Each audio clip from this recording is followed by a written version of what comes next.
Tell me a little bit about cost of conversation. Yeah. So that's a new data that my boss at DTN actually saw me on, to be honest with you. I didn't use it before. But what she said was because our selling cycle could be so long, you're not necessarily having a close one deal from an event. You could generate a lot of opportunities on a few deals came in, but those conversations are really important. So what she told me was, I want you to really find out how many qualified conversation are we getting, because it could be at dinner, it could be somebody you meet at a bar, it could be an acquaintance that comes to see you at the booth, and then you start talking about businesses. Of course, it could be it's a meetings, right? A demonstration. So I think I thought it's super interesting to have as a to report the number of qualified conversation, which is not about your family and kids, or it's just business conversation about a product or services. And I thought it was a very interesting metrics to show, because at some of the shows you have a lot of conversation going on. Yeah. And sometimes you have very few leads, very little conversation. So I thought it was a good one to report. Yeah, I like that. Kind of like I touched on earlier, I'm kind of finding this big belief that like people need to kind of work backwards when they're doing this.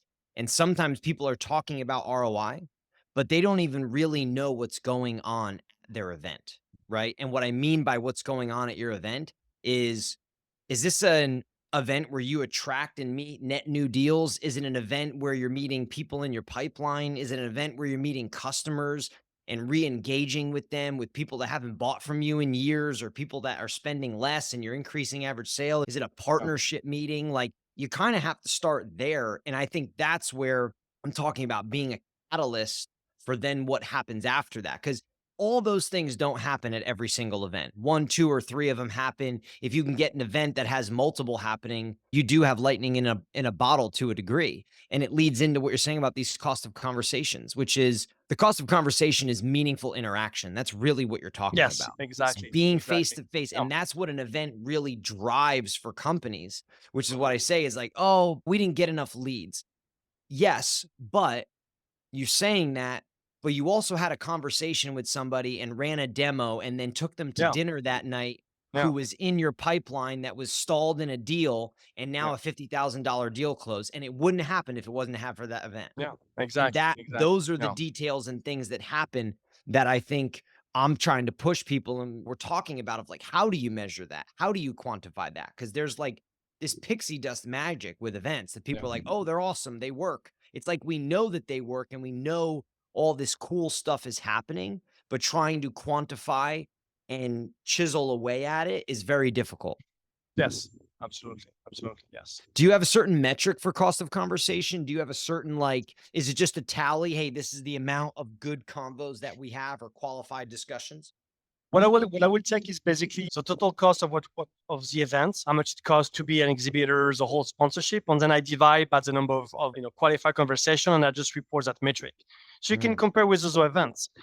Some events are extremely expensive. You have few conversations, so you're looking at an expensive cost of qualified conversation. And then maybe you go to another event where you have a lot of conversation and it's not that expensive. So I'll just take the total cost divided by the number of conversation, and I just report it as a metrics. And do you on have a there, number that you're looking to hit there at this point? I don't like if I see like the higher the numbers, but like Of I course. think yeah, we're going to show where it's like $2,000 per person conversation on that. That's the worries, right? That means we haven't talked to a lot of people, and it's an extremely expensive trade show, right? So you want a low number, like maybe, $200, 250. That Oh, means, wow. Yeah. you're walking a lot of conversation for what you spend. So, but yeah, that's a very good one. So when my boss mentioned that to me, I was like, yeah, I could update my methodology now with the new data. And I think it's a really good one to consider to keep. I like that. Who judges the conversations? Who deems them qualified? Do you have a system for that? Basically, it's me telling the salespeople, can you tell me how many? I mean, we have a briefing before they go to the event, and I always tell them, please monitor conversation, which means, meaningful business. Take a note of roughly how many conversations you're going to have over 2 days. And they're pretty diligent. Normally, they'll take notes on, they'll just report on a spreadsheet details. So that's really important. And that spreadsheet is what I use when I try to quantify the business opportunities, right? So they'll say, I met with Matt from this company. We talk about a potential $100,000. And then they'll just put all these numbers to a spreadsheet. And that helps me calculating the business opportunities associated with the events.